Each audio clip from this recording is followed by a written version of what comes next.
예, 안녕하십니까. 책 읽는 자유인 이선의 오디오북입니다. 자, 오늘 두 번째 시간 저는 밥을 먹고요. 정견이랑 같이 밥 맛있게 먹고 자리에 앉았습니다. 자, 아까 전에 제3장 인간의 성행동의 진화 중간까지 읽었는데요. 중간 앞부분까지 읽었는데요. 자, 119쪽 읽도록 하겠습니다. 성별에 따른 몸의 크기와 사회 구조. 그러면 이러한 사회 구조가 남녀의 신체 구조에 어떠한 영향을 주었는지 알아보자. 먼저 성인 남성은 비슷한 연령의 여성보다 몸집이 약간 크다는 사실을 들어보자. 평균적으로 남성은 여성보다 키는 약 8%가 크고 체중은 20% 무겁다. 외계에서 온 동물학자가 178cm의 나와 173cm의 내 아내를 본다면 우리를 약간 일부 다처에 속하는 중이라고 추측할 것이다. 그렇다면 남녀 신체의 상대적인 크기로 어떻게 성관계의 습성을 짐작할 수 있는 것일까? 일부 다처제의 동물들은 암컷에 비해 수컷의 몸집이 크면 클수록 거느리는 암컷의 수도 늘어난다는 사실이 잘 알려져 있다.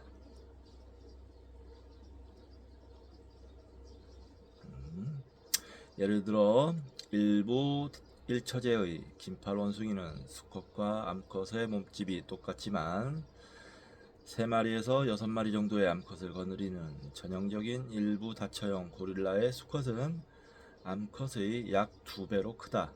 평균 48마리의 암컷을 거느리고 있는 고쟁이 바다표범의 경우에는 수컷의 몸무게가 약 2700kg인데 비해 암컷은 320kg 정도밖에 안 된다. 일부 일처제의 사회에서는 모든 수컷이 짝을 얻을 수 있는데 반해 일부 다처제에서는 소수의 힘센 수컷이 많은 암컷을 차지하고 살기 때문에 대부분의 수컷들은 짝 없이 외롭게 지낸다. 그러니까요. 사실은 이 인간 남자들은 일부 일처제에 감사해야 합니다. 예. 일부 다처제가 된다면 어떤 현상이 벌어지겠습니까? 일부 다처제가 된다면 어떤 현상이 벌어지겠습니까? 뭐 그냥 다들 뭐 현빈 소지섭 손흥민 장동건 이런 사람들한테 이런 사람들이 그냥 대부분의 아니면 아주 부자라든지 이런 사람들에게 대부분의 여자가 갈 겁니다. 가게 돼 있습니다. 대부분의 남자는 혼자 살 겁니다. 그러므로 자신 있어요? 소지섭이나 요즘 제일 잘 나가는 누구예요? 그 차은우, 차은우 원빈 같은 사람하고 경쟁할 자신 있습니까? 아니면 아주 초부자들 그런 사람들하고 재벌들 하고 여자를 두고 경쟁해서 이길 수 있겠어요? 택도 없는 소리입니다. 예, 이게 여성을 무시하는 게 아니고 생물학적 한계를 얘기하는 겁니다. 예. 자, 그렇습니다. 진정한 사랑도 꽃 피우겠죠. 그 사이에서. 예. 아무리 재벌이든 차은우든 원빈이든 난 소용없다. 내 앞에 있는 이 오징어가 난 좋다. 그러면서 평생을 이 오징어랑 이 남자하고만 살겠다. 나갈 수도 있죠. 예. 문제가 되는 발언이 아니었으면 좋겠습니다. 이것이. 예. 혹시 기분 나쁘신 분들 있으면 죄송하고요. 일부 일처제의 사회에서는 모든 수컷이 짝을 얻을 수 있는데 반해 일부 다처제에서는 소수의 힘센 수컷이 많은 암컷을 차지하고 살기 때문에 대부분의 수컷들은 짝없이 외롭게 지낸다. 그래서 수컷 한 마리가 차지하는 암컷의 수가 많을수록 수컷들 간의 다툼이 더욱 치열해지고 수컷의 몸집이 얼마나 큰가 하는 것이 더 중요해진다.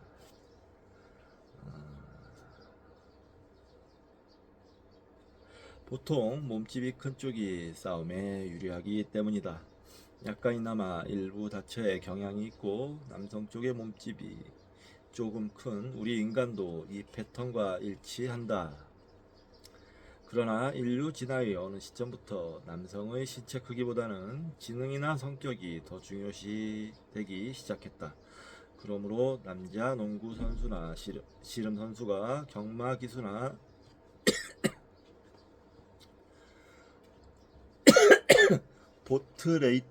보트레이스 선수보다 아내를 덜 거느리는 경향이 있다.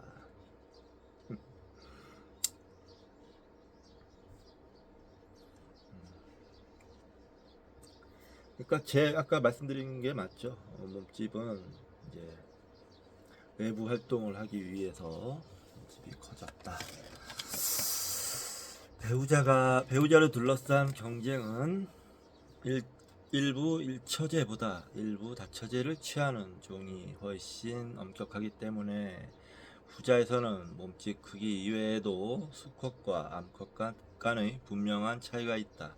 그것들은 암컷들을 유인하는 역할을 하는 제2성징이다. 예를 들어 일부 일처제인 긴팔 원숭이는 멀리서 보면 수컷과 암컷이 똑같이 생겼지만 일부 다처제인 고릴라는 수컷의 머리에 화살 모양의 혹 같은 것이 있고 등도 은색이기 때문에 수컷과 암컷을 쉽게 구별할 수 있다. 이런 점에서 본다면 인간의 신체 구조는 약간이나마 일부 다처제적인 경향을 반영하고 있다.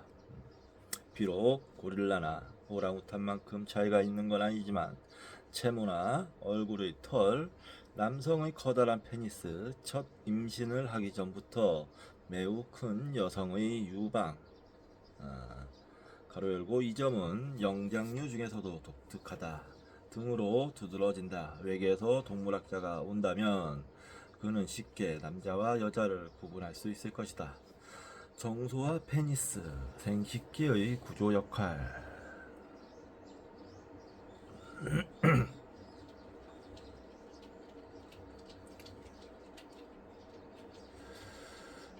이제 생식기 자체에 대해서 이야기해보자. 남성의 정소, 고환의 평균 중량은 약 42.5g이다. 대략 200kg 정도 나가는 수컷 고릴라의 정소가 그보다 작다면 정력적인 남자는 아주 기분 좋아할 것이다. 하지만 체중이 45kg밖에 안 되는 침팬지의 정소가 약 110g인 것에 비하면 인간의 것은 정말 작은 편이다. 거의 3배 가까이 되네요. 왜 고릴라는 인간에 비해 경제적이고 침팬지는 그렇게 거대한 것일까? 형질 인류학의 커다란 공헌 중 하나가 있다면 정소 크기에 대한 이론이다. 영국의 인류학자들은 영장류 33종의 정소 중량을 측정한 결과 다음과 같은 사실을 발견했다. 보다 빈번하게 교미하는 종일수록 큰 정소를 지니고 있으며 그 중에서도 한 마리의 암컷이 짧은 주기로 여러 마리의 수컷과 교미를 하는 난혼적인 종일수록 정소의 크기가 유난히 크다는 점이다. 가장 많은 정액을 주입한 수컷이 수정시킬 확률이 제일 높기 때문이다. 복권 당첨처럼 치열한 경쟁 속에서만 수정이 가능한 경우 정소가 클수록 성공할 가능성도 높은 것이다. 이것으로 유인원과 사람의 정소의 크기가 왜 다른지에 대해 이해가 될 것으로 안다. 제 말씀이 맞죠? 제가 드렸던 말씀이. 자, 이 그림이 있는데요. 암컷과 비교해 본 수컷의 몸짓.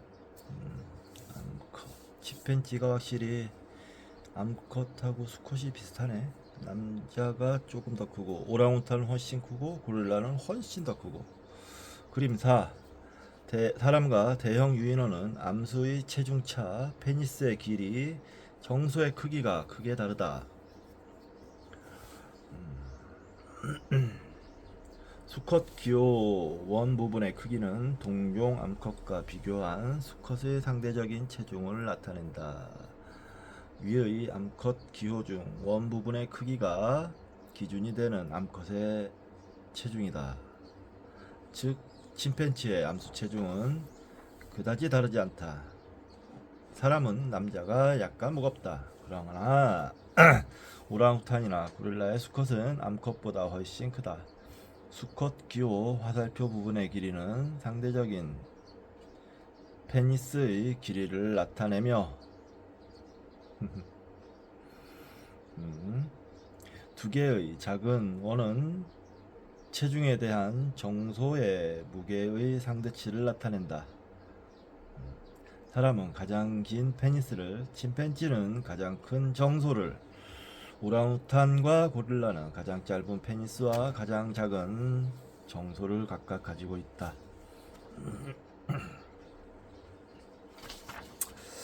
수컷과 비교해본 암컷의 몸짓. 수컷. 또 그림 5가 있는데, 사람의 여성 신체에서 유방은 매우 독특하다. 첫 임신 전에도 대형 유인원의 것보다 크다.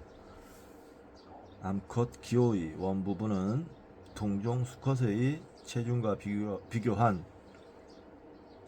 상대 체중을 나타낸다.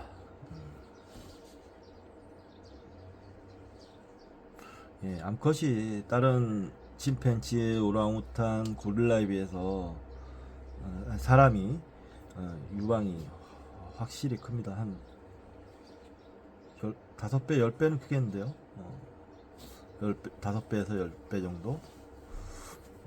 신기하네요. 암컷 고릴라는 출산 후 성적 활동이 회복되기까지 3에서 4년이 걸리고 다음 임신 때까지 성행위는 1개월 중 불과 며칠밖에 하지 못한다. 여러 마리의 암컷을 거느리고 있는 힘센 수컷 고릴라도 성행위는 거의 하지 못한다. 운이 좋으면 1년에 몇 번 정도다. 그들의 정소는 작은 편이지만 이런 굴욕적인 생활에는 그 정도면 적당하다. 오랑우탄의 성생활은 조금 더 활발하지만 그래도 그 횟수는 그렇게 많지 않다. 하지만 수많은 난원적인 암컷들 속에 살고 있는 침팬지의 수컷은 섹스 천국에서 사는 셈이다. 침팬지는 매일, 피그미 침팬지는 하루에도 보노보는 하루에도 여러 번 교미할 기회가 있다. 게다가 난혼적인 암컷의 수정 경쟁에서 이기기 위해서 다른 침팬지를 능가하는 양의 정액을 생산해야 한다고 생각하면 거대한 정소가 필요한 것은 당연하다. 인간의 정소가 중간 크기인 이유는 성행위의 횟수가 고릴라나 오랑우탄보다는 많지만 침팬지보다는 적기 때문일 것이다.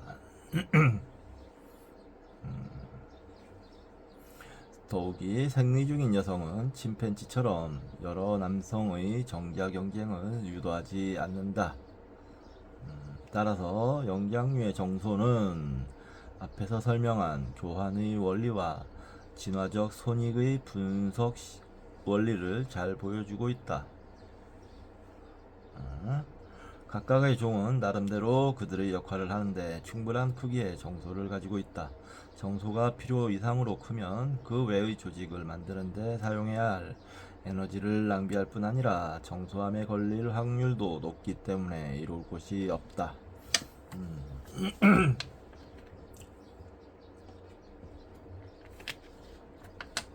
이처럼 잘된 과학적 분석에 비해서 페니스의 최적 길이를 설명하는 이론에 이르면 20세기 과학은 아주 참담한 수준이 된다.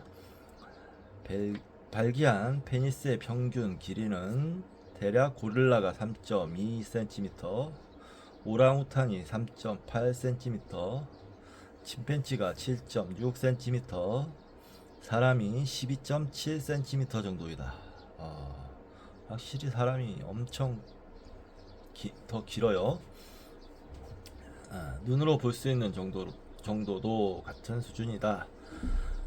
고릴라의 페니스는 검기 때문에 발기해도 쉽게 눈에 띄지 않지만 침팬지의 페니스는 분홍색이므로 주변의 흰 피부와 대비되어 유달리 두드러져 보인다. 발기하지 않은 유인원의 페니스는 밖에서 전혀 보이지 않는다. 그런데 왜 유독 인간의 페니스는 다른 영장류에 비해서 뿐만 아니라 자신의 신체에 비해서도 커다랗고 눈에 잘 띄는 것일까? 그보다 훨씬 작은 페니스로도 충분히 번식이 가능한 수컷 유인원에 비추어 볼 때 그렇게 큰 페니스를 갖고 있다는 것은 세포 낭비이다. 남은 세포로 차라리 대뇌 피질이나 좀 더 쓸모있는 손가락에라도 보내는 것이 더 바람직하지 않을까?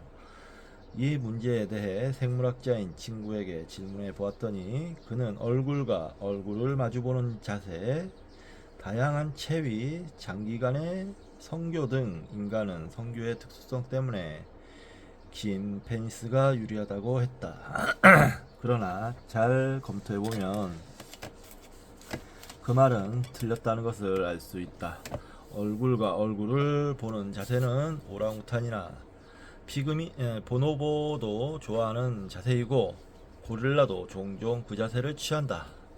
오랑우탄은 얼굴을 마주보는 자세 외에도 뒤나 옆 등 다양한 자세를 취하고 그것도 나무가지에 매달려서도 한다. 편하게 침실에서 즐기는 사람과 비교하면 그야말로 페니스의 고개가 필요하다. 성교 시간도 미국인 평균 4분, 사람은 고릴라 1분, 보노보 15초, 침팬지 7초보다는 길지만 오랑우탄 15분 보다는 짧고 12시간에 달하는 생쥐의 교미에 비하면 순간에 지나지 않는다. 생쥐는 12시간이나 하네요. 와, 몰랐습니다. 힘들겠네. 이러한 사실을 종합해 볼 때 사람의 성교 방식이 특수하기 때문에 커다란 페니스가 필요하다는 논리에는 설득력이 없다. 또 한 가지 설은 사람의 페니스가 공작새의 꼬리털이나 사자의 갈기처럼 과시의 의미도 있다는 것이다. 이것은 그럴듯하긴 하지만 그렇다면 누구에게 왜 자랑하려는 걸까? 자신만만한 남성 인류학자는 한치의 망설임도 없이 이렇게 대답할 것이다. 여성에게 매력적으로 보이기 위해서라고. 그러나 그것은 남성 인류학자의 희망사항에 불과하다. 많은 여성은 페니스보다는 남성의 목소리나 다리, 어깨 등에서 훨씬 더 흥분한다고 말하기 때문이다. 그래요? 이것을 뒷받침해 줄 만한 일화가 있다. 여성 주간지 비바는 한때 남성의 누드 사진을 싣다가 여론조사 결과 여성은 별로 흥미를 느끼지 않는다고 밝혀지자 게재를 중단했다. 남성 누드 사진의 게재를 그만두자 여성 독자는 증가하고 남성 독자는 오히려 감소했다. 남성 누드를 보기 위해 비바를 샀던 쪽은 여성이 아니라 남성이었던 것이다. 아이고. 한 걸음 양보해서 남성의 페니스가 과시용이라고 해도 그것은 같은 남성에게 보이기 위한 것이지 여성에게 보이기 위한 것은 아닌 듯하다. 커다란 페니스가 다른 남성에 대한 위협이나 지위를 가시한다는 사실을 증명해주는 예는 몇 가지 더 있다. 남성의 성기를 주제로 한 작품이 모두 남성에 의해 만들어졌으며 상당히 많은 남성이 자신의 페니스의 크기에 대해서 심한 열등감을 가지고 있다는 사실을 생각해보라. 남성의 페니스의 진화는 여성의 질의 길이에 따라 제한된다. 너무 큰 페니스는 여성의 몸에 상처를 입히기 때문이다. 만약 이런 제한 없이 남성 자신의 페니스를 설계할 수 있다면 과연 어떻게 되었을까 상상해보라. 그것은 내가 연구를 위해 머물렀던 유기니에서 남성의 옷을 일부로 사용되고 있는 남성의 옷의 일부로 사용되고 있는 페니스 덮개와 같을 것이다. 페니스 덮개는 길이 최고 60cm, 지름 최고 10cm, 형태 구부러지거나 곧은 형태, 착용 시 몸과의 각도, 색 노란색이나 빨간색, 장식 끝에 술 장식을 담 등에서 각양각색이다. 남성은 누구나 옷 속에 크기와 형태가 다른 페니스 덮개를 몇 개쯤 감추고 있고 매일 아침 그날의 기분에 따라 어느 것을 착용할지 선택한다. 남성 인류학자들은 그것들을 보고 당혹해하며 페니스 덮개는 페니스를 가리거나 겸허함을 표현해준다고 해석한다. 그 말을 들은 내 아내는 겸허함을 표현하는 것 치고는 너무나 상스럽다고 말했다. 이처럼 사람의 페니스의 중요한 기능은 놀랍게도 많은 부분이 아직도 수수께끼로 남아있고 연구할 영역 역시 많다.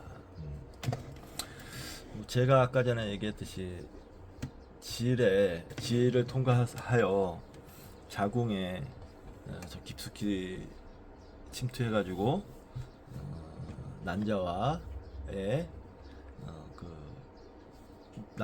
정자와의 만남이 착상이 수월하게 되도록 진화된 것이다.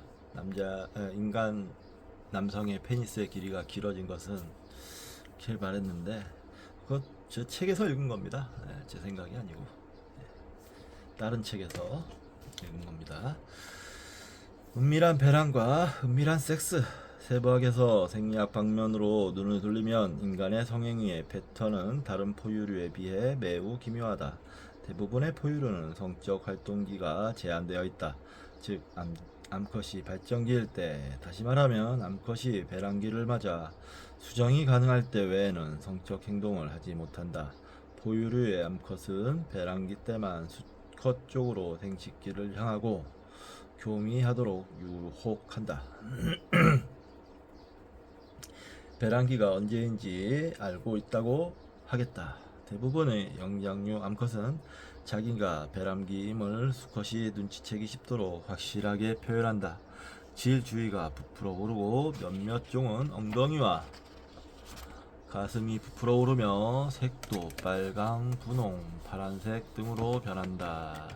배란기에 있는 암컷의 유혹을 받는 수컷 원숭이들은 야한 옷을 입은 여성을 볼 때 남성이 흥분하는 것과 같은 영향을 받는다.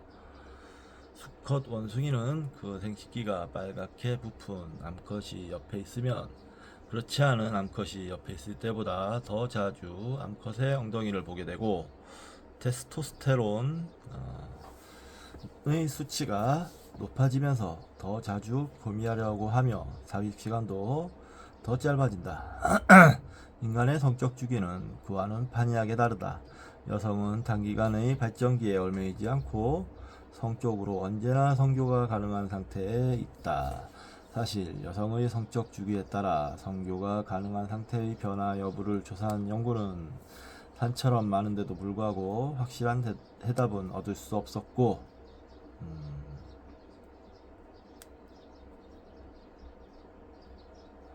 만약 변한다고 하면 어느 시기가 최대인가에 대한 의견도 분분했다.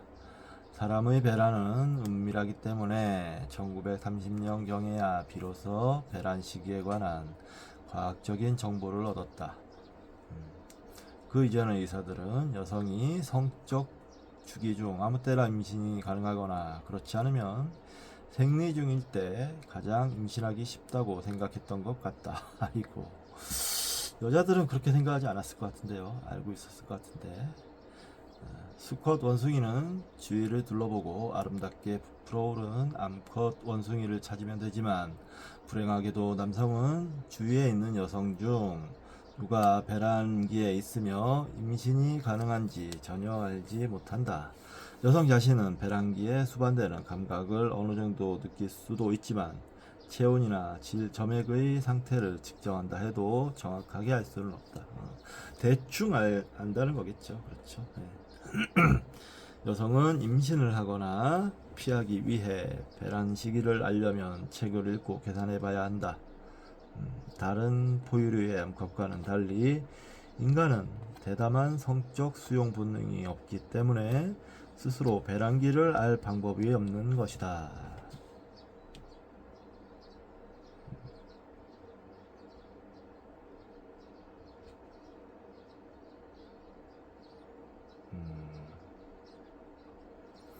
여성은 배란이 드러나지 않고 언제나 성교가 가능하며 생리주기 중 임신이 가능한 시기는 극히 짧기 때문에 사람의 성교는 거의 임신이 불가능한 시기에 행하여지기 일수다.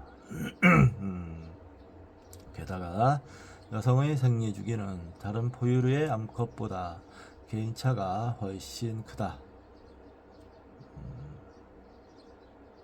따라서 신혼부부가 피임 따위는 염두에 두지 않고 매일 가능한 최대의 섹스를 한다 해도 한 달 생리주기 중 임신할 수 있는 확률은 28%밖에 안 된다.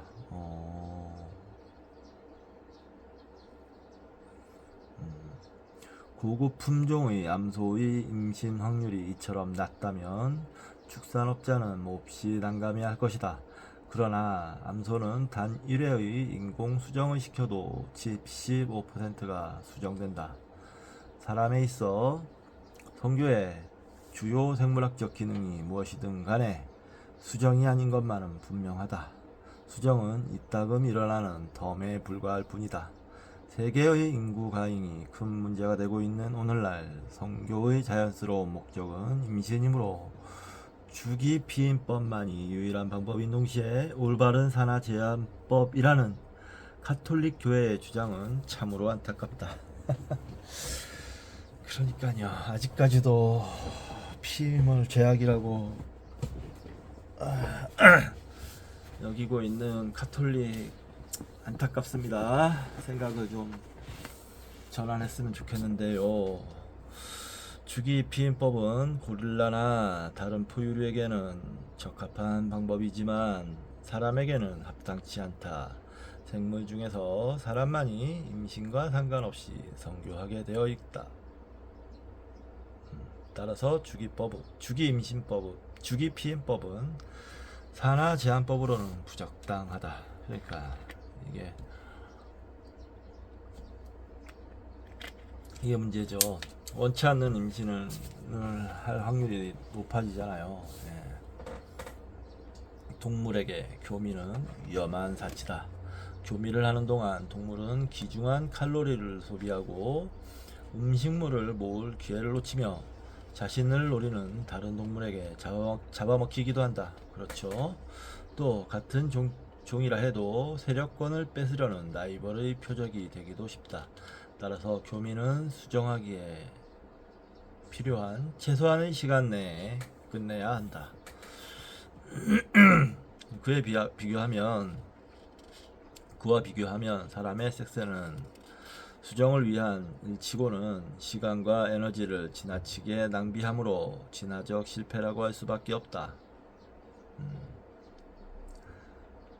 만약 사람이 다른 포유류처럼 일정한 발정 주기를 갖고 있었다면 수렵 채집을 했던 우리 선조는 시간을 절약할 수 있었을 것이며 더욱 많은 마스토돈 말의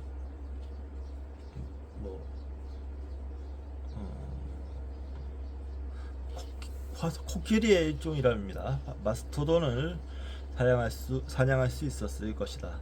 실리적인 입장에서 볼 때 여성이 발정 중이라는 것을 겉으로 노골적으로 나타내는 수렵 채집민 집단이 있었다면 그들은 더 많은 아기를 낳아 기를 수 있었을 것이며 또 다른 집단을 능가할 수 있었을 것이다. 인간의 번식 행위의 진화에 대한 가장 열띤 논의는 인간은 왜 배란 시기를 알 수 없는가, 수정이 되지 않을 때 행하는 섹스에는 어떤 의미가 있는가에 대한 부분이다. 과학자에게는 섹스가 즐겁기 때문이라는 대답만으로는 통하지 않는다. 즐겁다는 것은 진화 과정에서 그렇게 만들어졌기 때문이다. 수정 시기가 아닐 때 섹스를 함으로써 얻어지는 커다란 이익이 없다면 섹스를 즐기지 않는 돌연변이체의 인간이 출현할 경우 세계는 순식간에 그들에게 정복당하고 말 것이다. 은밀한 베란의 베라독스는 은밀한 섹스의 패러독스와 관련이 있다. 난혼이든 일부 일처든 집단 생활을 하는 모든 동물은 다른 개체 앞에서 교미를 한다. 갈매기 부부는 정착지의 한가운데서 교미를 하고 베란기에 있는 암컷 침팬지는 다른 침팬지가 있는 앞에서 5마리의 수컷과 차례로 교미하기도 한다. 그런데 왜 사람만 은밀히 섹스를 하는 것일까? 은밀한 배란과 은밀한 섹스에 대해 생물학자들이 주장하는 이론은 대략 6가지다. 그러나 흥미롭게도 논쟁은 여기에 참여하는 과학자들의 성과 태도에 대한 로르샤하 테스트와 같은 것임을 알 수 있게 된다. 다음은 그 이론과 주창자들이다. 로르샤하 테스트가 뭔지 모르겠네요. 넘어가겠습니다. 다 알려고 하면 되겠어요. 1. 많은 전통적인 남성 인류학자들에게 인기 있는 이론. 이 이론은 은밀한 배란과 은밀한 섹스를 남자 사냥꾼들 사이의 협력을 촉진하고 공격을 억제하기 위한 진화로 본다. 발정한 여성을 둘러싸고 이른 아침부터 대전쟁을 치른 절거인들이 어떻게 일치단결해서 맘모스를 죽일 수 있겠는가? 이 이론이 시사하는 바는 실제로 사회를 움직이는 것은 남자들이고 여성의 생리학적 상태가 중요한 것은 어디까지나 남자들의 단결에 영향을 미치기 때문이라는 것이다. 그러나 이 이론을 확대 해석하면 노골적인 발전과 섹스는 동성 간 혹은 이성 간의 유대에 영향을 끼쳐 인간 사회의 질서를 혼란시키고 조금은 덜 성차별적인 언급도 가능하다. 이것을 설명하기 위해 현대의 수렵체진민인 우리가 배란기와 섹스를 숨기지 않고 남들 앞에서 한다면 어떻게 될까를 묘사한 가상적인 드라마의 한 장면을 상상해보라.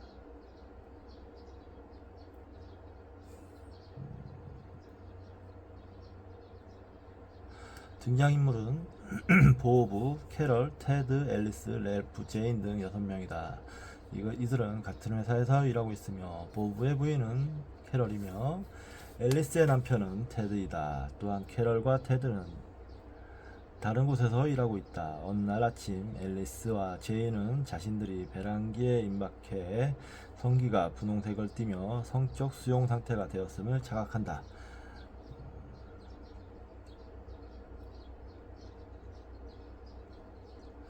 앨리스와 테드는 각각의 회사로 일하러 가기 전에 집에서 섹스를 한다. 그러나 제인과 렐프는 회사로 함께 출근하여 동료들이 지켜보는 가운데 사무실 소파에서 업무 중에도 몇 번씩 섹스를 한다. 보부는 발정난 앨리스와 제인을 보고 또 섹스하고 있는 제인과 랄프를 보며 앨리스와 제인에 대한 욕망이 높아져 일에 집중하지 못한다. 그는 몇 번이나 제인과 앨리스를 유혹한다. 렐프는 제인에게 보부를 떼어난다.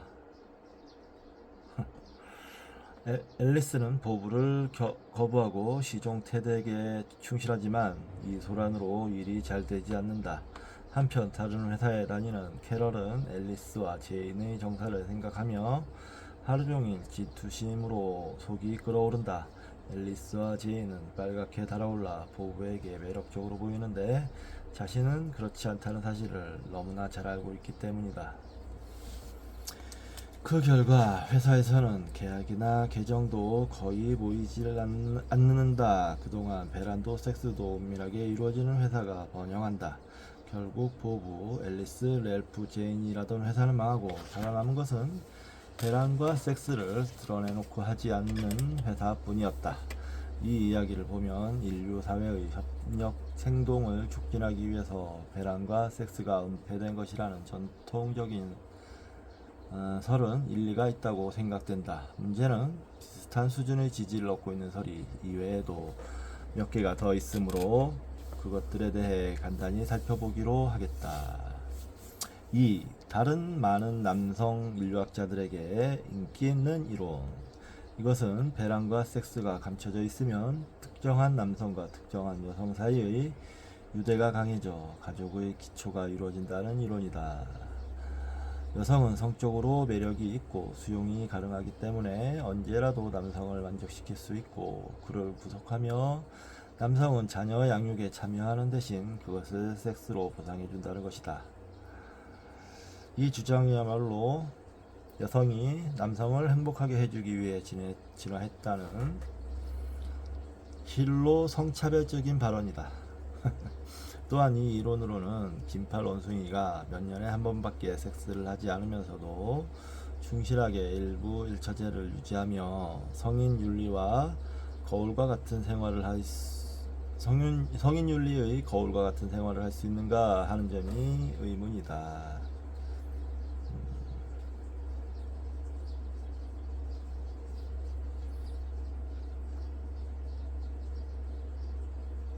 이게 좀 가까워요. 제가 알고 있는 상식으로는.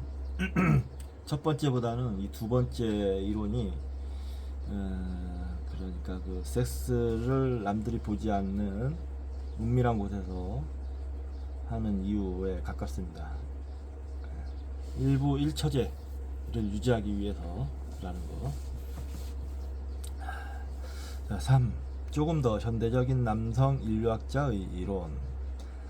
도널드 시먼즈는 작은 노획물을 잡은 수컷 침팬지가 발정하지 않은 암컷보다는 발정 중인 암컷에게 고기를 분배하는 경우가 많다는 사실에 주목했다. 여기에서 시먼즈는 여성이 항상 성적으로 수용 가능한 것은 섹스를 제공하고 고기를 얻으려는 이유 때문이 아닌가 하고 생각했다. 시먼즈는 대부분의 수렵 체진민 사회의 여성들에게는 남편을 선택할 만한 발언권이 없음을 지적하며 또 다른 이론을 내놓았다. 남성 중심적인 사회에서는 남성 집단끼리 딸을 교환해서 결혼시킨다. 그러나 보잘것없는 남성과 결혼한 여성일지라도 매력이 있으면 언제라도 더 훌륭한 남자를 은밀히 유혹하여 그의 유전자를 아이에게 전할 수 있다. 시먼즈의 설 역시 아직은 남성 중심적이지만 적어도 여성이 자신의 목적 달성을 위해 영리하게 움직인다는 면에서 볼 때 진일보한 것이라고 할 수 있다. 4. 남성 생물학자와 여성 생물학자가 공동으로 제출한 이론. 리처드 알렉산더와 캐서린 루넌. 만약 남성이 배란의 징후를 감지할 수 있다면 그는 아내가 배란하고 있을 때만 성교하고 수정시킬 수 있을 것이다. 그러면 남성은 아내가 발정하지 않을 때는 안심하고 그녀를 무시한 채 다른 여자를 유혹할 수 있다. 아내가 임신하지 않았더라도 성적으로 수용 불가능한 때라는 것을 알고 있기 때문이다. 그래서 여성은 배란을 숨기게 되고 자신이 정말로 아버지인지 어떤지 걱정하지 않도록 남성을 대함으로써 영속적인 결혼의 고삐로 남자를 묶어두려고 진화했다는 설이다. 배란을 모르면 남성은 수정을 위해 아내와 자주 섹스를 해야 하고 따라서 다른 여자에게 눈 돌릴 시간이 없어진다. 그 결과 아내는 이익을 얻게 되고 남편도 마찬가지다. 우선 그는 태어나는 아이가 자신의 아이임을 확신할 수 있다. 또한 아내가 어느 날 갑자기 분홍빛으로 발정하여 많은 남성들을 유혹하지 않을까 하는 염려를 하지 않아도 된다. 드디어 남녀 양성 평등에 입각한 이론이 등장한 것이다. 예, 제가 알고 있는 공부했던 이론도 4번입니다. 4번. 이전 시간에도 이렇게 말씀드렸었어요. 이 장에 처음에 질문이 있었을 때 제가 대답한 대답이 이 4번이었습니다. 5. 여성 사회 생물학자의 이론. 사라 하디. 하디는 원숭이, 비비, 고릴라, 침팬지 등 많은 영장류 사이에서는 남의 새끼를 죽이는 일이 종종 있다는 사실에 주목했다. 새끼를 잃은 어미는 다시 발정을 하는데 그 새끼를 죽인 장본인과 교미하여 살인자의 새끼를 늘려주는 경우도 빈번하다. 어휴. 이러한 포악성은 인간 역사에서도 간혹 볼 수 있다. 남성 정복자는 정복당한 남자와 아이들을 죽이고 여성을 취했다. 그렇죠. 하디는 여성이 그에 대한 대항 수단의 하나로 배란을 숨겨 누가 아버지인지 모르게 함으로써 남자를 조종하게 되었다고 생각했다. 많은 남성과 몰래 섹스를 한 여성은 그녀의 아이를 남성들이 어쩌면 자신의 아이일지도 모른다고 생각하기 때문에 그만큼 많은 남성으로부터 최소한 아이를 죽이지 않겠다는 원조를 받을 수 있을 것이다. 이 설의 타당성 여부는 접어두고라도 지금까지 남성 중심적인 성차별 사고를 깨고 성적 권리를 여성측으로 전환시킨 것에 대해서는 높이 평가받을 만하다. 6. 다른 여성 생물학자들의 이론. 낸시 벌리. 평균 3kg인 사람의 신생아는 크기가 고릴라 신생아의 2배이지만 90kg인 고릴라의 어미는 사람의 어미보다 거대하다. 둘을 비교해 볼 때 사람의 신생아는 유인원의 신생아보다 상대적으로 훨씬 크기 때문에 사람의 출산은 무척 위험하고 고통스럽다. 의학이 발달하기 전에 여성은 종종 출산하다가 죽기도 했는데 고릴라나 침팬지는 출산 때문에 죽지는 않는다. 그러므로 성교와 임신이 서로 관련되어 있다는 것은 알 정도로 지능이 발달하면 여성은 위험하고 고통이 따르는 출산을 피하기 위해 배란 시에는 되도록 섹스를 하지 않을 것이다. 따라서 그러한 여성은 스스로 배란기를 조절할 수 없는 여성보다는 아이를 덜 낳을 것이다. 여성들의 은밀한 배란이 남성을 위해 진화된 것이라고 생각하는 남성 인류학자들에 반해 낸시 벌리는 여성이 스스로를 보호하기 위한 속임수로 진화했다고 생각했다. 이건 아닌 것 같은데요.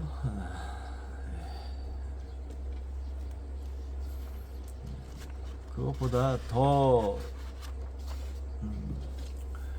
진화의 무게가 가는 쪽은 그거죠. 자기 유전자 자손을 남기는 거. 그게 더 진화적 압력이 강하죠.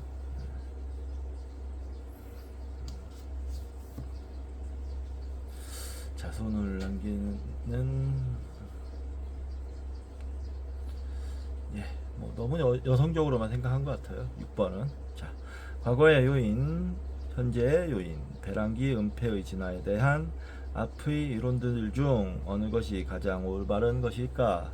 이 문제가 신중하게 다루어지기 시작한 것은 거의 최근의 일로서 생물학자들도 정확한 답을 모른다. 그것은 역사학, 심리학, 그리고 변수를 조작해 실험을 할 수 없는 그 외의 모든 분야에서도 마찬가지다. 그러한 실험이 가능하면 원인이나 기능을 분명하게 파악할 수 있을 것이다. 만약 어떤 부족을 개조하여 이성이 배란을 선전하도록 만든다면 과연 부부 사이나 부부끼리의 협력 관계가 파괴되는지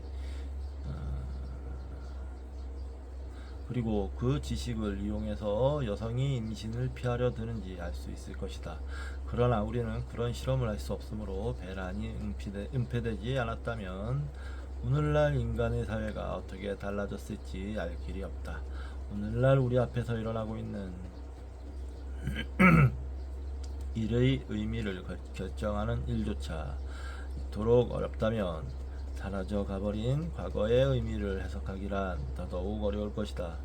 우리는 몇만 년 전 배란기가 은폐되기 시작할 즈음의 인간의 골격과 도구는 지금과 판이했던 것을 잘 알고 있다.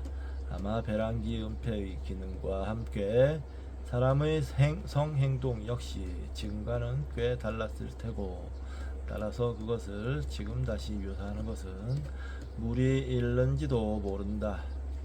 과거를 해석하는 일은 언제나 옛 인류를 노래하는 시로 끝나고 말 위험성이 있다.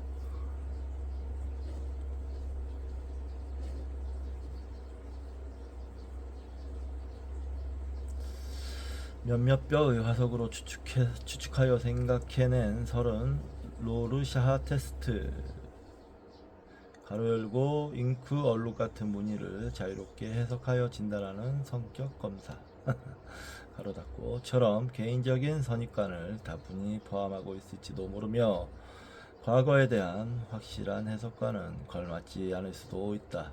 어쨌든 6가지 이론을 소개만 하고 아무 성과도 없이 문제만 남긴 채 끝낼 수는 없다. 따라서 다시 인과관계를 설정해야 하는 또 하나의 문제에 직면하게 된다. 배란기 응폐와 같은 복잡한 현상이 단일 요인으로만 일어났을 리는 없다. 배란기 은폐를 일으킨 단일 요인을 밝히려는 것은 제1차 세계대전의 발발 원인을 단 한 가지로 규정하려는 것만큼 어리석은 일이다.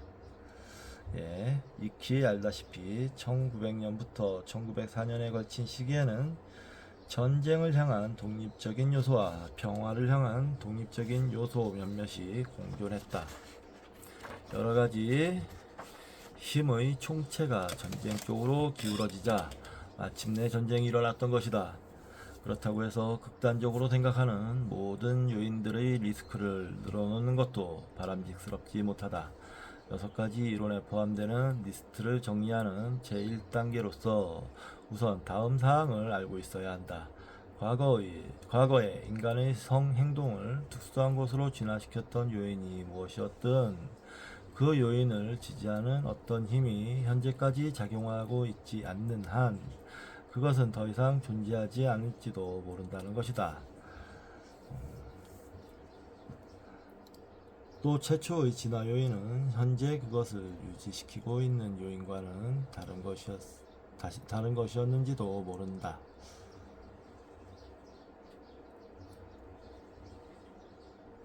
특히 제3, 제5, 제6 이론에서 주장하는 요인은 과거에는 중요했었는지 몰라도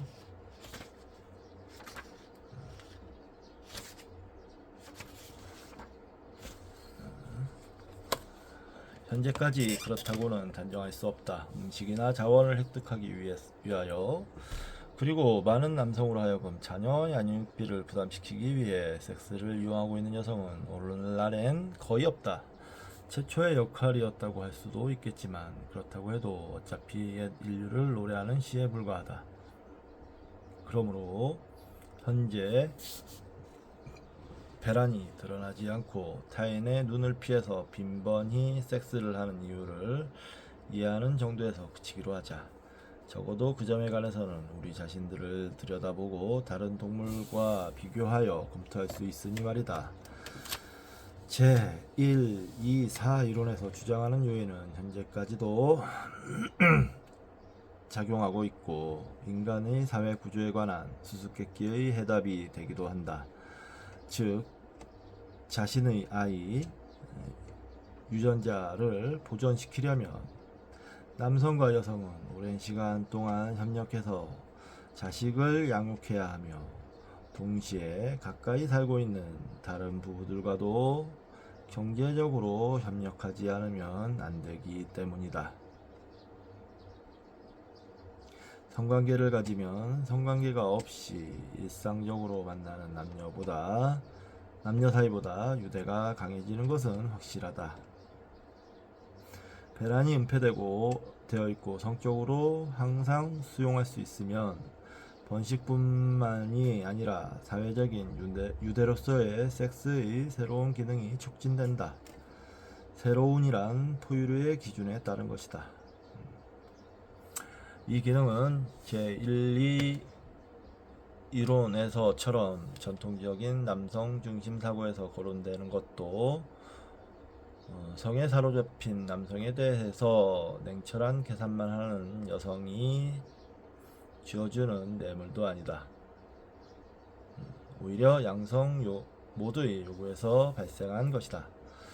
배란의 은폐뿐만 아니라 섹스 행위 자체도 다른 사람의 눈을 피해 행해지게 되었고, 동시에 집단 내에서도 섹스 상대와 그렇지 않은 상대를 분명하게 구별하게 된 것이다.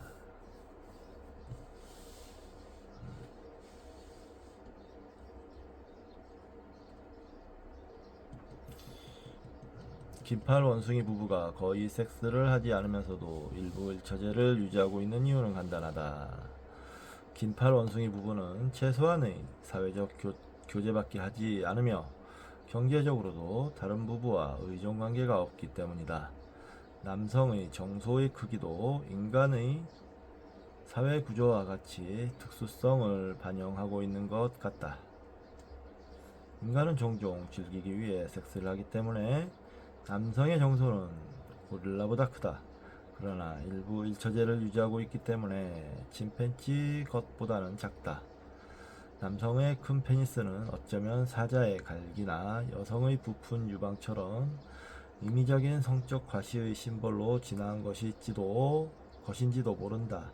왜 암컷 사자에게는 커다란 유방이, 수컷 사자에게는 거대한 페니스가, 인간의 남성에게는 갈기가 생기지 않았을까? 그렇게 되지 않았던 것은 단지 진화상의 우연으로 각 종과 각 성의 개체의 여러 신체 구조가 진화되는 과정에서 상대적으로 진화되기 쉬운 것이 남았는지도 모른다. 그러나 지금까지의 논의에서 빠뜨린 것이 하나 있다. 지금까지는 인간의 성행위의 이상화된 형태에 대해서 얘기했다. 즉 일부 일처제 가족, 약간의 일부 다처제를 포함해서의 남성은 자신이 아내가 낳은 아기의 아버지임을 믿고 처자를 돌보지 않거나 다른 여성을 유혹하는 짓 따위는 하지 않는다는 일에 대해서 말이다.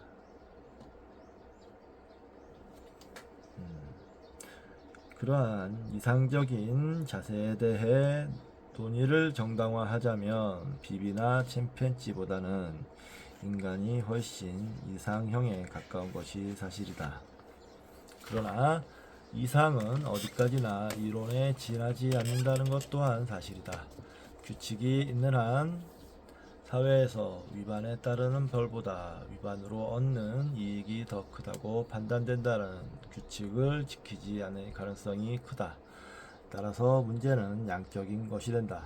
즉 규칙을 지키지 않는 쪽이 많아 사회 전체가 무너지든지, 규칙 위반이 있긴 하지만 조직 전체가 망가질 정도는 아니든지, 규칙 위반이 거의 없든지. 이 질문을 사람의 성행위에 대한 것으로 바꿔보자. 혼의 정사로 태어난 아기는 과연 몇 %일까? 90, 30, 아니면 1%? 이 문제를 먼저 살펴본 후 그 결과를 알아보도록 하자.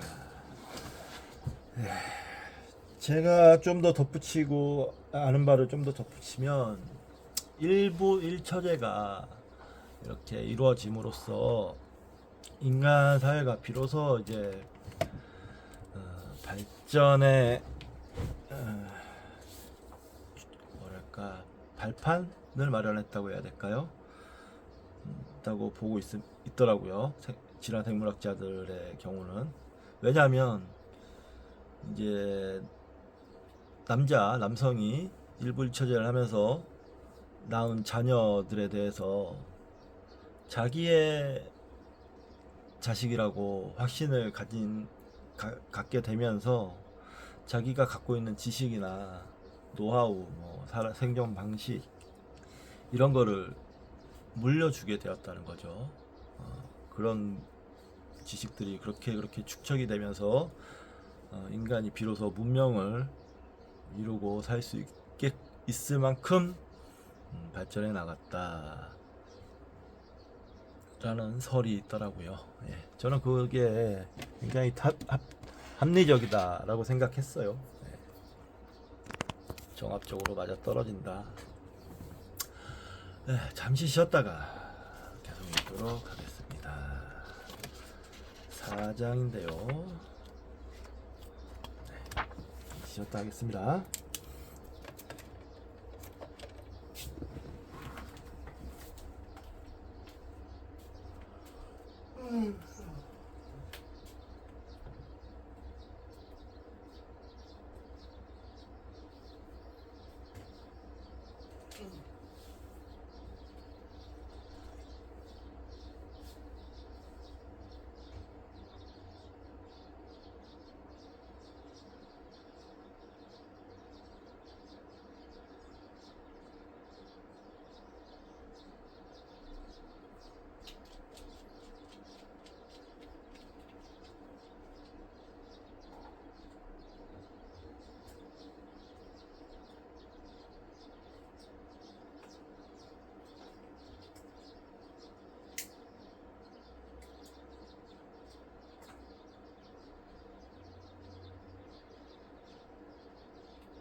오늘 프로야구가 더블 헤더로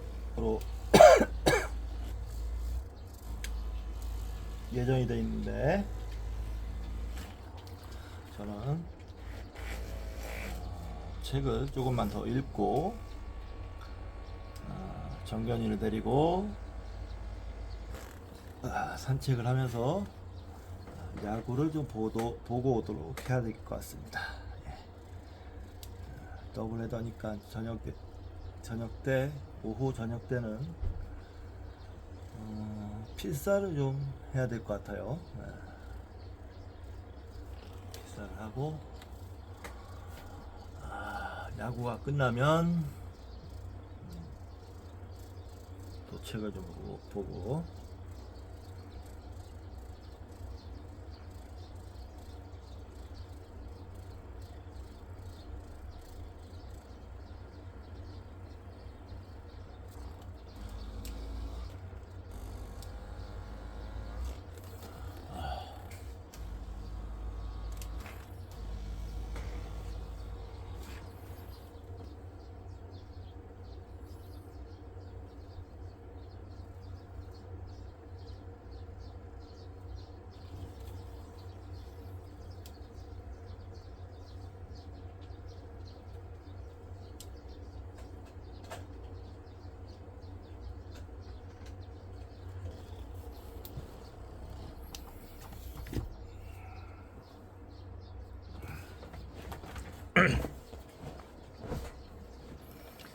제 4장 어떻게 섹스 상대를 찾아내는가.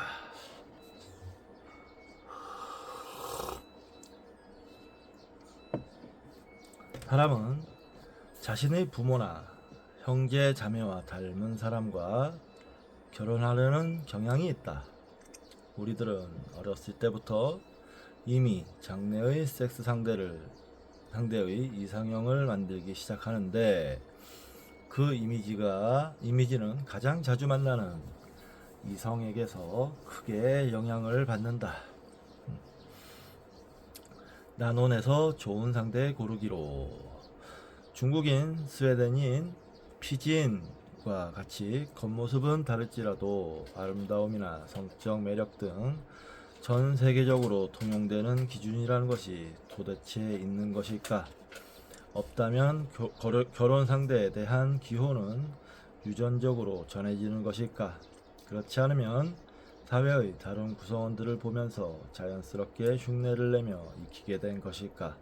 실제로 우리는 어떻게 섹스 상대나 배우자를 선택하는 것일까?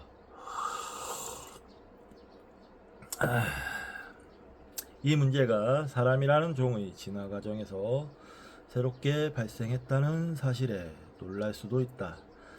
완전히 새로운 것이라고까지는 할 수 없어도 다른 두 종의 침팬지에 비하면 중요한 문제가 되었다. 이미 언급했듯이 부부의 지속적인 관계 유지에 바탕을 둔 이상적인 짝짓기 시스템은 사람의 발명이다. 피그미 침팬지는 보노보는 암컷이 잇따라 다른 수컷과 교미하고, 암컷끼리 혹은 수컷끼리도 빈번히 성접촉을 하기 때문에 섹스 상대를 고른다고 할 수 없다. 침팬지의 경우는 완전한 나노는 아니다. 특정의 수컷과 암컷이 함께 며칠간 짝을 짓는 경우도 있기 때문이다. 하지만 사람의 기준에서 보면 나눈이나 다름없다. 그러나 사람은 아버지 없이 아이를 키우는 것이 상당히 곤란하고, 적어도 수렵채집 생활자에게 있어서는 그렇고, 섹스는 유대관계의 일부로서 일상적으로 얼굴을 부딪히는 남녀들과 아이의 부모를 차별화시켜 주기 때문에 섹스 상대에 대해 훨씬 선택적이다.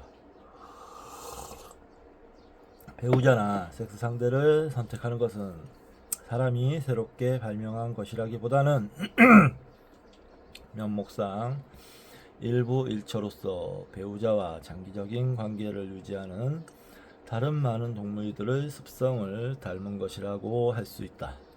우리는 그 습성을 침팬지와 비슷한 단계의 선조 때에 이르고부터 한동안 잃어버리고 있었던 것이다. 선호도가 엄격한 동물로는 대부분의 조류와 인간과 먼 유인원 친척인 긴팔 원숭이를 들 수 있다. 다음 장에서는 일부 일처를 기초로 한 인간 사회의 이상적인 형태와 공존하는 빈번한 혼외 정사를 살펴볼 것이다. 혼외 상대를 선택하는 데는 결혼 상대를 선택할 때보다 성적 매력이 더 중요하고, 바람을 피우려고 하는 여성은 같은 상태의 남성보다 기호가 까다롭다. 이처럼 결혼 상대나 섹스 상대를 선택하는 것 역시 사람의 중요한 특징이라고 말할 수 있다. 이것은 인간이 침팬지류에서 진화하는 과정에서 골반 형태가 변했던 것만큼이나 근본적인 사건이었던 것이다. 인종의 변이라고 생각되는 것의 대부분은 사람이 배우자를 선택할 때 적용되는 아름다움의 기준의 부산물로서 생겨난 것일 수도 있다는 점을 살펴보기로 하겠다. 결혼 상대의 조건. 인간이 어떻게 배우자를 선택하는가 하는 것은 이론적인 관심에 더하여 상당히 개인적인 관심사이기도 하다. 우리는 그 문제에 인생의 많은 시간을 쏟아 넣는다. 아직 결혼하지 않은 사람은 앞으로 교제하거나 결혼하게 될 사람에 대하여 상상하며 날마다 몇 시간씩 허비한다. 똑같은 문화 속에서 각각의 인간이 어떤 사람에게 끌리는가를 비교해보면 그 의문은 더욱 재미있어질 것이다. 남성이든 여성이든 당신이 매력적이라고 여기는 사람을 떠올려보라. 남성이라면 금발머리 여성과 검은머리 여성, 가슴이 작은 여성과 글래머인 여성, 눈이 큰 여성과 작은 여성 중 어느 쪽을 좋아할까? 또 여성이라면 수염이 있는 남성과 없는 남성, 키가 큰 남성과 작은 남성, 싱글벙글한 남성과 징그린 남성 중 어느 쪽을 더 좋아할까? 무조건 다 좋다기보다는 특별히 마음에 끌리는 형이 있을 것이다. 친구들 중에는 이혼한 후 다시 전 부인과 똑같은 타입의 여자와 재혼한 사람이 있을 것이다. 내 친구 중 하나는 못생기고 마르고 갈색 머리에 둥근 얼굴의 여성과만 계속 사귀다가 결국 그런 여성과 결혼했다. 당신의 기호가 어떻든 당신의 친구 중에는 분명히 당신과 정반대의 기호를 가진 사람들이 있을 것이다. 우리들이 찾는 특정의 이미지는 서치 이미지라고 불려지고 있는 것의 한 예다. 서치 이미지란 자신이 찾는 물건이나 사람을 다른 물건이나 사람 중에서 재빨리 알아내는 데 필요한 심상을 말한다. 예를 들면 슈퍼마켓의 선반에 있는 여러 가지 음료수 중에서 자기가 원하는 콜라를 집는다든가 공원에서 다른 아이들과 함께 놀고 있는 자신의 아이를 재빨리 찾아내는 것과 같은 심상이 바로 그것이다. 인간은 왜 이성에 관한 자신만의 이상형을 갖게 되는 것일까? 왜 매력적인 사람에게 더 끌리는 것일까? 왜 유럽 남성의 대부분은 기회가 주어지면 폴리네시아 여성과 결혼하는 것일까? 왜 우리는 욕구 충족을 위해 자신에게 부족한 부분을 채워줄 수 있는 사람을 구하는 것일까? 이를테면 몇몇 의존적인 남성은 틀림없이 어머니를 닮은 여성과 결혼하는데 이는 얼마나 대표성이 있는 것일까? 심리학자들은 결혼한 많은 부부를 표본 집단으로 하여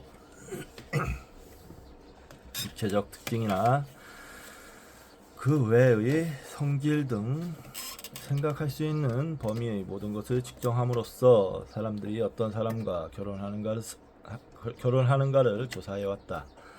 그 결과를 간단하게 숫자로 표시하는데 자주 사용되는 것이 상관계수라고 부르는 통계적 지표다. 100명의 남성을 어떤 특징, 가로 열고 신장이라고 하자, 의 순서대로 나열하고 똑같은 특징에 대하여 그 100명의 부인도 순서대로 나열한 후 상관계수를 계산하면 남편과 부인이 각각의 순위에서 모두 똑같은 위치에 있는지 아닌지를 알 수 있다. 상관계수가 플러스 1인 경우 양자가 완전히 일치하는 것을 의미한다. 예를 들어 가장 키가 큰 남성은 가장 키가 큰 여성과 결혼하고 37번째로 키가 큰 남성은 37번째의 여성과 결혼하는 경우이다.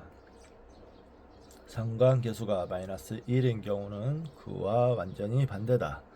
즉 가장 키가 큰 남성이 가장 키가 작은 여성과 37째로 키가 큰 남성이 37번째로 키가 작은 여성과 결혼하는 경우이다. 마지막으로 상관계수가 0인 경우는 남편과 부인의 키 크기에 상관없이 상대를 결정하고 있음을 나타낸다. 즉 키가 큰 남성은 키가 큰 여성과도 키가 작은 여성과도 똑같은 비율로 결혼한다는 것이다. 여기서는 신장을 예로 들었지만 수입이나 IQ 등 어떤 것으로도 상관계수를 계산할 수 있다. 충분한 수의 부부를 표본 집단으로 하여 여러가지 변수를 측정하면 다음과 같은 것들을 알 수 있다. 플러스 0.9 정도로 가장 높은 상관관계가 있는 요소는 종교, 민족, 인종, 사회, 경제적 지위, 연령, 정치적 견해 등으로 이것은 짐작할 수 있는 일이다. 그렇죠.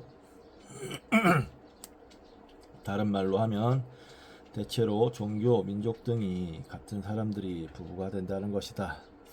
다음으로 비교적 높은 플러스 0.4 정도에 해당하는 것이 외향성, 꼼꼼함, IQ, 성격과 지능 등이라는 사실에도 그다지 놀라지 않을 것이다. 야무지지 못한 사람은 비슷한 사람과 결혼하는 경향이 있기는 하나 야무지지 못한 사람이 아주 꼼꼼한 사람과 결혼하는 확률은 정치적으로 보수파인 사람이 좌익과 결혼하는 확률만큼 적지는 않다. 남편과 부인의 육체적인 특징은 어느 정도 비슷할까?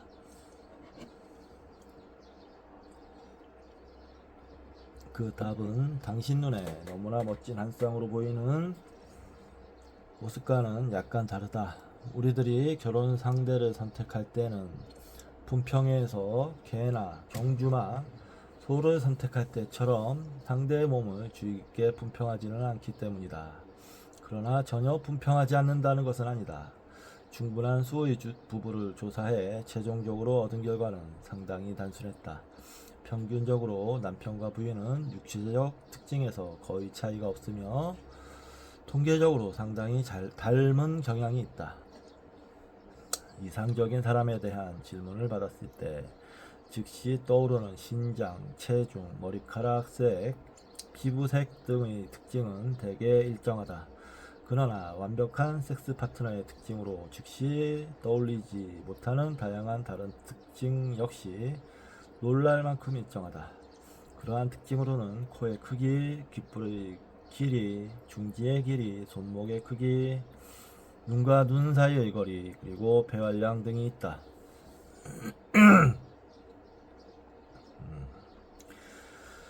연구자들은 이러한 사항을 폴란드에 사는 폴란드인, 미시간의 미국인, 차드의 아프리카인 등 여러 사람들에게서 발견했다. 거짓말이라고 생각되면 다음에 여러 부부가 초대되는 파티에 갔을 때 그들의 눈동자 색깔 혹은 귓불의 길이를 기록하고 휴대용 전자 계산기로 상관계수를 계산해보라. 육체적인 특징의 상관은 평균 플러스 0.2로 성격 특징 플러스 0.4이나 종교 플러스 0.9에 비하면 그다지 높은 것은 아니지만 0에 비하면 상당히 높은 것이다. 몇몇 유체적 특징은 0.2보다 훨씬 높은 숫자를 나타내는데 예를 들면 중지의 길이는 0.61이라는 놀랄 정도로 높은 상관이 있다. 적어도 사람들은 무의식 중에 상대의 눈동자 색깔이나 지능보다 중지 길이에 주의를 기울이고 있는 것이다.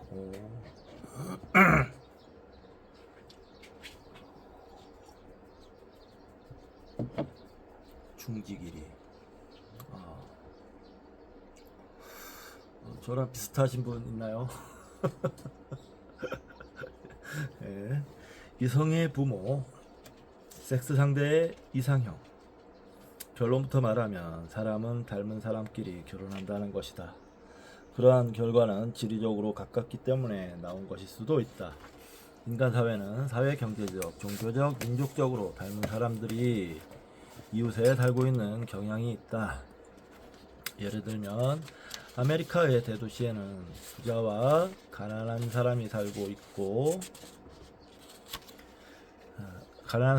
있는 지역이 따로 있고 유대인 구역, 중국인 구역, 이탈리아인 구역, 흑인 구역 등이 있다. 교회에서는 같은 종교인들이 만나고 일상생활 속에서는 대체로 비슷한 사회, 경제적 지위의 사람들이나 정치적으로 비슷한 의견을 가진 사람들이 만나게 되는 것이다.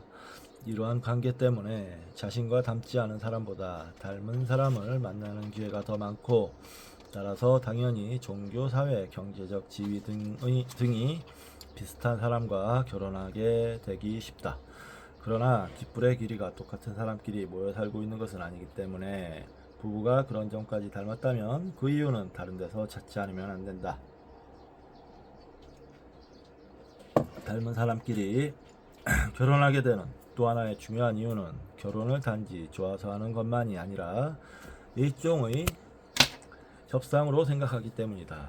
길에서 자신과 똑같은 눈동자 색깔과 중지 길이를 가진 사람을 발견했다고 해서 당신은 나와 결혼해야 합니다 고 선언할 수는 없다. 대부분의 경우 결혼은 일방적인 선언이 아니라 한쪽이 다른 한쪽에게 이야기를 꺼낸 후 어느 정도 협상을 거쳐 이루어진다. 남자와 여자 쌍방의 종교, 정치적 견해, 성격이 비슷하면 비슷할수록 그 협상은 잘 진행된다. 결혼은 커플이 아직 사귀고 있는 커플보다 행복한 결혼을 하고 있는 커플이 불행한 커플보다 결혼 생활을 계속하고 있는 커플이 이혼한 커플보다 성격의 일치도가 높다. 지리적인 가까움과 협상의 원만함 이외에 누구와 결혼할지를 결정하는 요인은 물론 육체적 특징에 근거한 성적 매력이다. 이것은 놀랄만한 것은 아니다. 누구라도 신장, 체격, 머리카락 색 등 눈에 보이는 특징에 대한 자신의 기호를 알고 있기 때문이다. 언뜻 놀랄만한 것으로 보이는 것은 깃불 길이, 중지 길이, 눈과 눈 사이의 거리처럼 평소에도 잘 느끼지 못하는 많은 육체적 특징도 역시 중요한 의미를 가지고 있다는 사실이다. 모양이야 어떻든 우리들이 누군가를 소개받고 그녀야말로 내 타입이다 라고 할 때에는 그러한 특징도 모두 무의식 중에 생각되고 있는 것이다. 한 예를 들어보겠다. 아내인 마리를 처음 만난 순간 나는 그녀가 매력적이라고 생각했고 그녀도 나에 대해서 그렇게 생각했다. 돌이켜보면 왜 그런 생각이 들었는지 잘 모르겠다. 우리는 둘 다 갈색 눈을 가지고 있고 신장, 체격, 머리카락 색깔도 비슷하다. 그러나 한편 마리의 성격 중에 나의 이상과는 어울리지 않는 무언가 딱 꼬집어 말할 수 없는 것이 있는 것처럼 생각되었다. 마리와 함께 발레를 보러 갔을 때 비로소 그것이 무엇인지 알았다. 마리에게 오페라 안경을 돌려받았을 때 두 개의 접안 렌즈가 아주 좁게 붙여져 있는 것을 알았고 그대로 사용할 수 없어서 다시 벌려야 했다. 그래서 나는 마리의 눈과 눈 사이가 나보다 훨씬 좁고 내가 이전에 사귀었던 여성들은 전부 눈과 눈 사이의 간격이 나와 비슷한 정도로 떨어져 있었음을 깨달았다. 마리의 깃불이나 그 외의 얼굴 생김새 덕분에 다행스럽게도 서로의 눈과 눈 사이의 간격이 일치하지 않아도 보완할 수 있었다. 그것은 일단 접어두고 오페라 안경의 한 가지로 나는 비로소 내가 나도 모르게 언제나 눈과 눈 사이에 거리가 넓은 여성에게 끌렸다는 것을 알았다. 목이 잠기네요. 죄송합니다. 사람에게는 자신과 닮은 사람과 결혼하려는 경향이 있는 것 같다. 그러나 잠깐 기다려보라. 어떤 여성에 대해서 그녀와 가장 닮은 남성이라면 그녀와 유전자의 반 정도를 공유하고 있는 남성, 결국 부친이나 형제가 된다. 마찬가지로 남성에게도 그와 같이 많이 닮은 여성은 모친이나 자매일 것이다. 그러나 대부분의 사람은 근친상간을 기피하며 부모나 형제 자매와 결혼하지는 않는다.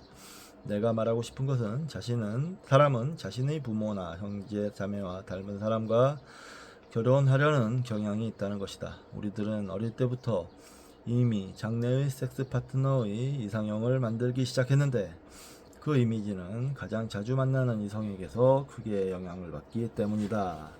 그들은 대부분 부모이거나 형제자매, 그렇지 않으면 어린 시절의 친구다. 이러한 우리들의 행동은 1920년대에 유행한 노래가사에 집약되어 있다. 나는 한 소녀를 원한다. 사랑하는 나의 아버지가 결혼한 사람과 닮은 소녀를.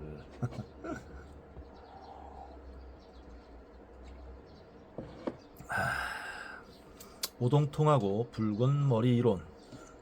지금쯤 당신은 아마 배우자나 연인에게서 돌아서서 주의자를 들고 자신과 상대의 귓볼의 길이가 전혀 일치하지 않는다는 것을 발견하고 있을 것이다. 그렇지 않으면 어머니나 자매의 사진을 놓고 배우자의 사진과 비교해보며 전혀 닮은 점이 없는 것을 발견하고 있을지도 모르겠다. 당신의 부인이 당신의 어머니와 꼭 닮지 않았다고 해서 읽는 것을 그만두지는 마라. 또 당신의 이상형이 비정상으로 여겨져 정신과 의사를 찾아야 하는 건 아닌지 고민할 필요도 없다. 생각해 두어야 할 것은 다음 사항이다. 1. 여러 가지 연구에 의하면 우리들이 배우자를 선택하는 데는 종교나 성격이 신체적 특징보다 훨씬 큰 영향을 끼친다.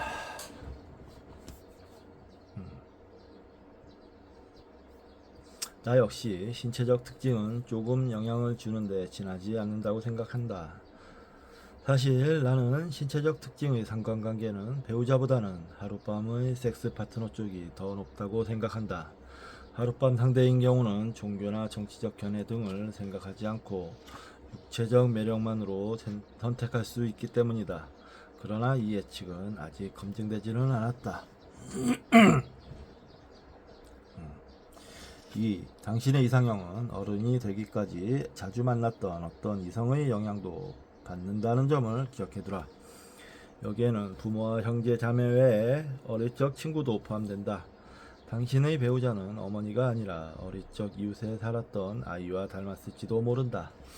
3. 마지막으로 이상형에는 많은 독립된 육체적 특징이 포함되어 있기 때문에 대개의 경우 몇 가지 특징만으로 이미지에 꼭 맞는 사람을 선택하는 것이 아니라 많은 특징 중에서 평균적으로 조금씩 닮은 사람을 선택하게 된다는 것이다. 이 생각은 자기와 같은 붉은 머리 이론이라고 불리고 있다. 만약 어떤 사람의 어머니와 자매가 모두 오동통하고 붉은 머리인 경우 그 사람은 오동통하고 붉은 머리인 사람을 매력적이라고 생각하게 될 것이다.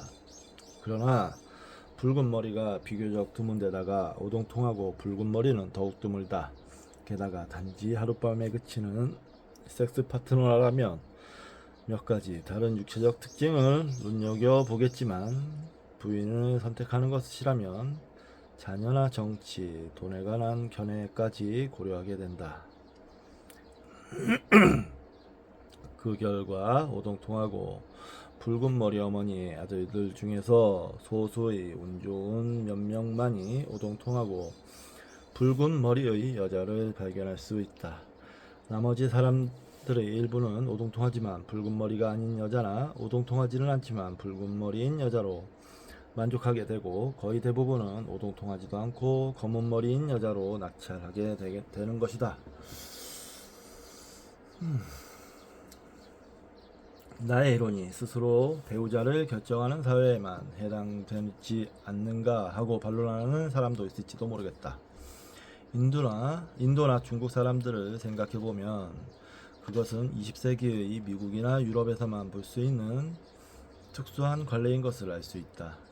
이전에는 미국이나 유럽에서 그런 관례는 없었고 현재도 결혼 상대를 결정하는데 가족 전원이 관계하는 나라가 많다. 신랑과 신부가 결혼 당일까지 만날 수 없는 곳도 있다.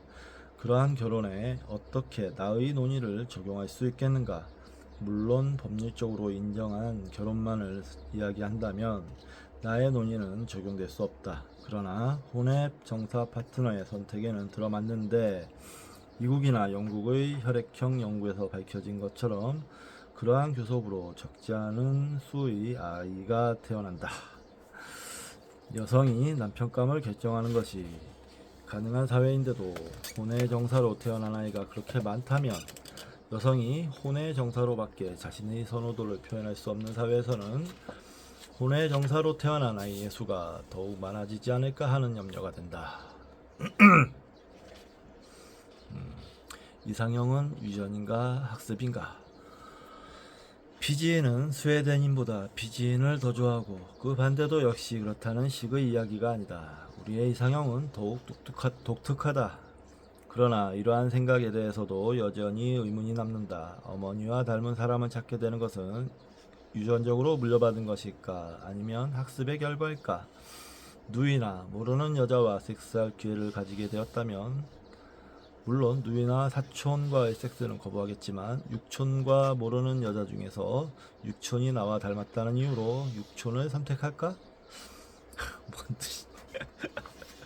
이 의문을 해결하기 위한 결정적인 실험이 있다. 예를 들면 남성을 그의 사촌, 육촌, 팔촌, 십촌과 함께 커다란 우리에 넣고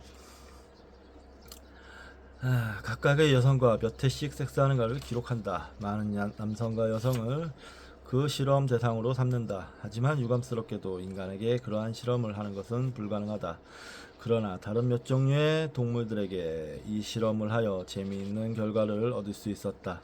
그 중에서 사촌을 좋아하는 메추라기와 향수를 뿌려놓은 쥐의 실험을 소개하겠다.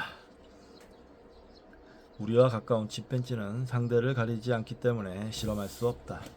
메추라기는 보통 자신의 부모와 형제 자매와 함께 자라지만 알을 까기 전에 둥지와 모친을 바꾸면 다른 부모를 만날 수 있다.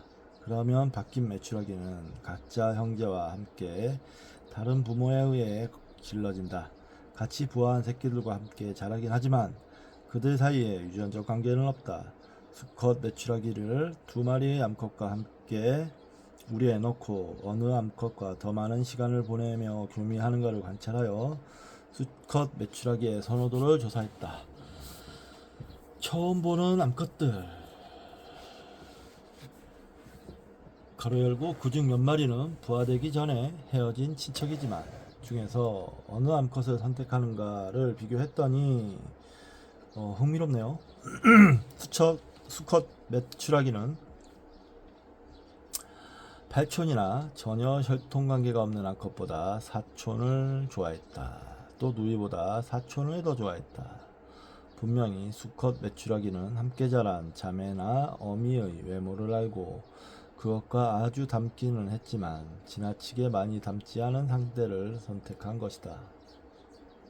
이것을 생물학적 용어로 말하면 최적 중간 유사의 원리다.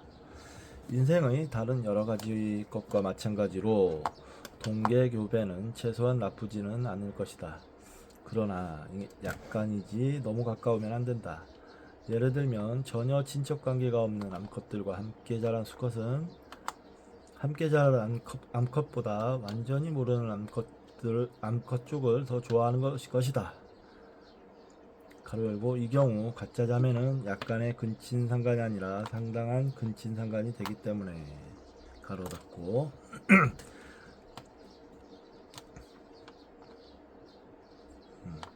쥐도 마찬가지로 어떤 배우자를 찾을 것인가를 어린 시절에 습득하는데 그들은 외형이 아니라 냄새로 선택한다.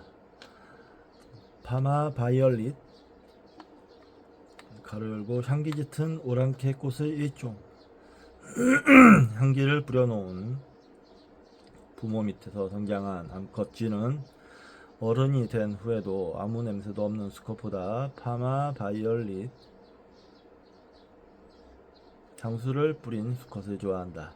다른 실험에서는 어린 수컷 생쥐를 젖꼭지와 질에 레몬 향기를 뿌린 어미 밑에서 자라게 한 후 성인이 되자 레몬 향을 풍기는 암컷과 냄새가 없는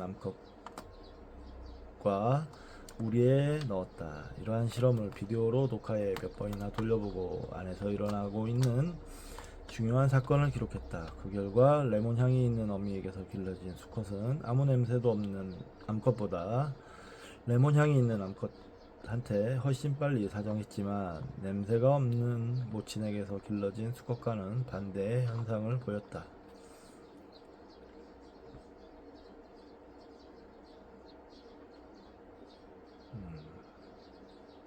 예를 들면 냄새가 있는 어미에게서 길러진 수컷은 냄새가 있는 암컷에게 더 흥미를 느끼기 때문에 단 11분 만에 사정했지만 냄새가 없는 암컷과는 17분이나 걸렸다.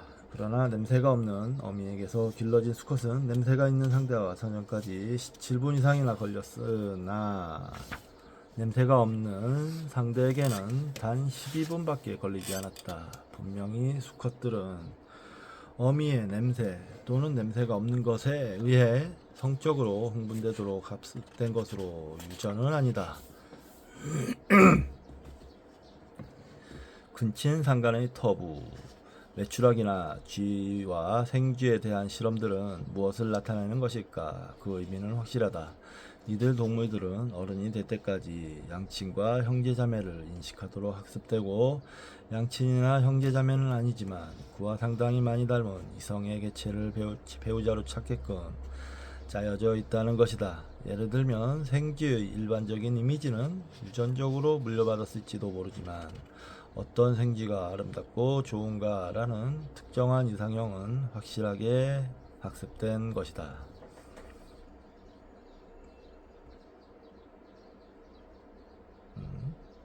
인간에게도 이 이론이 들어맞는다는 것을 증명하려면 어떤 실험을 해야 하는지 금방 떠오를 것이다. 전형적인 행복한 가정의 아버지에게 매일 파마 바이올릿을 부리게 하고 어머니에게는 수유 기간 중 젖꼭지에 레몬향을 부린다. 그리고 20년 후 그 아들이 누구와 결혼하는가를 조사하는 것이다. 그러나 인간에 관한 과학적 사실을 확증하는 데는 너무나도 많은 장애가 있기 때문에 포기하고 말 것이다. 하지만 관찰된 몇몇 사실이나 우연한 실험을 통해 사실에 조금은 다가갈 수 있다. 근친상간의 터부에 대해서 생각해보자. 터부 그 자체는 본능적인 것인가 학습적인 것인가에 대해서 학자들의 의견은 분분하다. 여하튼 근친상간의 터부가 있긴 있는 것이지만 누구와는 안 된다 하는 것은 학습되는 것일까 아니면 유전적으로 그 정보가 흐르고 있는 것일까? 우리들은 보통 가장 가까운 사람들, 부모나 형제와 함께 생활하기 때문에 성장한 후 그런 사람들과 섹스를 피하게 되는 것은 유전적인 것일 수도 있고 학습된 것일 수도 있다. 그러나 양자로 들어온 형제 자매와의 섹스도 피하게 되는 것으로 보아 학습에 의한 것이라고 생각된다. 이스라엘의 키푸츠에서 이루어진 재미있는 관찰이 이 결론을 뒷받침해준다. 키부츠란 집, 학교, 자녀 양육이 커다란 한 집단 안에서 함께 이루어지는 이스라엘의 공동 집단 농장이다. 키부츠의 어린이들은 태어나서 청년이 될 때까지 서로 밀접한 관계 속에서 생활하는데 그것은 마치 수많은 형제 자매로 이루어진 거대한 가족 같은 것이다. 만약 지리적인 가까움이 결혼 상대 선택에 커다란 영향을 준다면 키푸츠의 아이들 대부분은 같은 키푸츠의 아이와 결혼할 것이다. 그러나 실제로는 키푸츠에서 성장한 사람들이 맺은 2769건의 결혼 중 같은 키푸츠에서 자란 사람끼리 결혼한 예는 단 13쌍 밖에 없었다. 나머지는 어른이 되면서 다른 키푸츠에서 자란 사람과 결혼한 것이다. 심지어 그 13쌍은 모두 한쪽 배우자가 6세 이후에 그 키푸츠로 이사온 경우였다.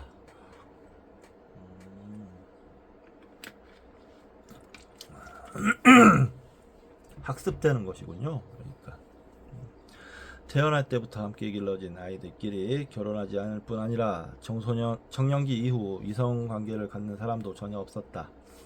약 3,000명 정도의 젊은 남녀가 일상적으로 섹스의 기회를 가지고 있으면서 게다가 외부 사람과의 섹스 기회는 거의 없는데도 이성 관계가 없다는 것은 대단한 절제력이다. 그것은 태어나면서부터 6세까지의 기간이 인간의 성적 선호도를 결정하는 가장 중요한 시기임을 여실하게 보여주고 있다. 우리는 무의식적으로나마 이 시기에 친했던 사람들이 어른이 되고 나서 성의 상대로는 적합하지 않다는 것을 학습하는 것이다.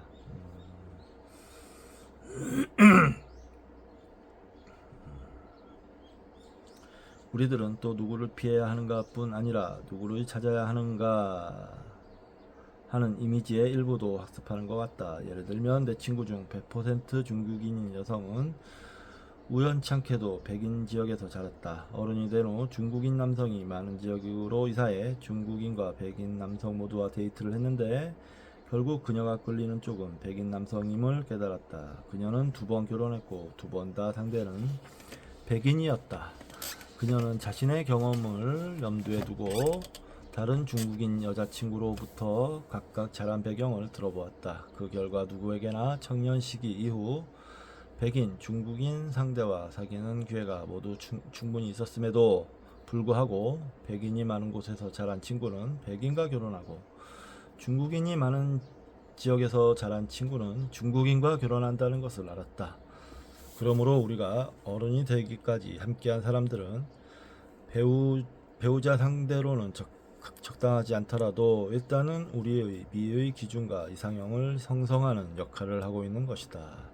자신의 경우를 생각해보라. 어떤 형의 남성 또는 여성에게 육체적인 매력을 느끼는가? 그리고 그 호감은 어디에서 시작되는가? 대개 사람은 나와 마찬가지로 양친과 형제자매, 어릴 적 친구 외모에서 그 호감의 뿌리를 찾을 수 있을 것이다. 따라서 성적 매력에 대해서는 신사는 금발을 좋아한다든지 안경 낀 여자는 상대도 하지 않는다 등 구세대가 말하는 것에 구애될 필요는 없다. 그러한 규칙은 어느 것이나 일부 사람에게만 적용되는 것이다. 근시며 검은 머리인 어머니를 가진 남성도 많다.